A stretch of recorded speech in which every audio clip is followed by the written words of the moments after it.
what are some poor mindsets guys have that prevent them from making progress in game?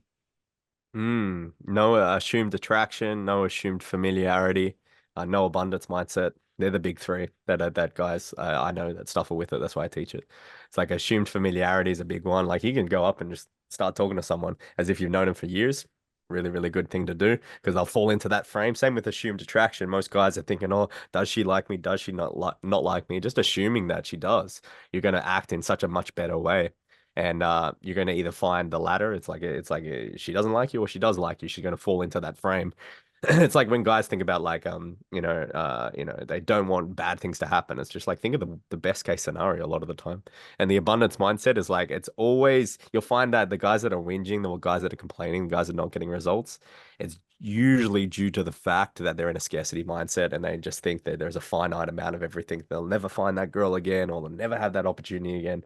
And it's like at the end of the day, even when if you have that girl that you miss and you like, and you're like, oh, she was the one, 6 months down the track, you forget about her, and there's a girl twice as good. So yeah, they're the three: assume familiarity, assume attraction, abundance mindset. Already. Uh, yeah, I'd add to that. I think the biggest thing when it comes to development and learning a skill is growth mindset. There's a lot of articles on this. I think there's even a book on this growth mindset. So if anyone's curious, you can go check those out. But essentially, you need to be bought in to the idea that learning to be good with women is a skill that you can learn and develop. And that's like the number one thing. If you're bought into that idea, and I see this in my students too. It's the guys that say, we talk about being short before. It's the guys that say, I'm too short. It's the guys that say, I know I'm Indian. It's the guys that say, I'm too old. All that shit removes that idea of growth and removes that idea of like, oh, I can learn this. I can be better at this. I can have an impact on these results. Because otherwise, you're just a victim to it. We see this in red pill guys. We see this in black pill guys. We see this in a lot of incels where they just reserve themselves to the fact that I'm not the type of guy that gets laid. They try to find any evidence they can to support that. And guess what?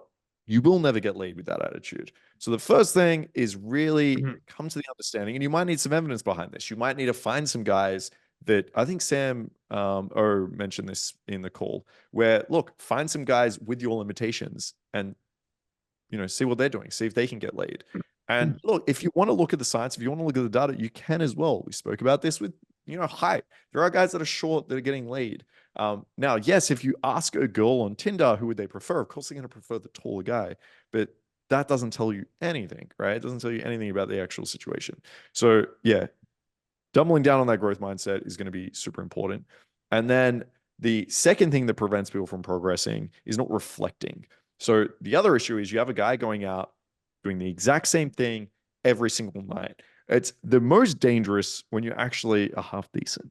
Okay. The guys that are half decent that are actually getting laid every now and again suffer from this the most because they get to a point where they're like, oh, this kind of works. And they know when they try something new, they get worse in the beginning. So they get comfortable. They sit in this range of like, I get laid every now and again. Maybe I have to use Tinder. Maybe it's every now and a cold approach, like whatever, it's fine, but I get laid every now and again. And they get stuck and they just plateau. And that's another big issue. So if you're not like reflecting, if you're not comparing to how your results were a month ago or last year, and you keep actively thinking, what can I try to implement? What can I change? What can I learn from this? Is a big one. And number three, that prevents people from making progress is not investing in themselves. So that is making it a priority in terms of your time, but also like getting coaching. It's a huge thing. If I could go back and change one thing, I had this growth mindset. I was reflecting on my sets. If I could find someone half decent that could like guide me through that first year where I was going out and couldn't even fucking approach for like, I don't know how many months. If I just had someone to guide me through that a little bit, if I had someone to just tell me like, okay, yo, when you go for the pool and the girl's like, I don't know, maybe like take that as a fucking yes and move it forward. It didn't even have to be like amazing, advanced, like incredible game, which now I teach. I just needed that in the first year. So yeah, finding someone that you can invest in to help you like shortcut everything is another way to improve your growth. So that would be my three to add to Sam's. Yeah, it's fantastic. Mentorship. Oh, massive. Like you said, Mark, it's massive. Just getting someone. Just Yeah, getting osmosis, just learning from them. Like, you'll take one or two things from them, three things, and then it'll just snowball. sure. Yeah, that's like yeah, my microphone's on. Yeah, that's like kind of why we do these dating coach panels is we can take ideas from every single coach and even combine them, take sources of pieces of information and use that as inspiration to even come up with your own um style of game, let's say. Mm. Yeah, 100%. No, you're exactly correct. Because usually there's like, if you think about it, if we think about like the characteristics of like life and being good with women, there would be if we merged everything, if you got all the data, there would be a common thread among everything. There'd be commonalities among everybody, where the idea it's like, okay, well, that commonality now is most people understand that your photos, your Instagram has to be good, your dating profiles have to be good if you want to use that funnel. The idea that you have to, if you want to change your dating life, you have to do it yourself. Like you can't wait for anyone else to do it. So it'd be super interesting to collect every bit of data on it, and you would find that there would be, I reckon there would be like 15 to 20 of the exact same things across the board that people would agree on.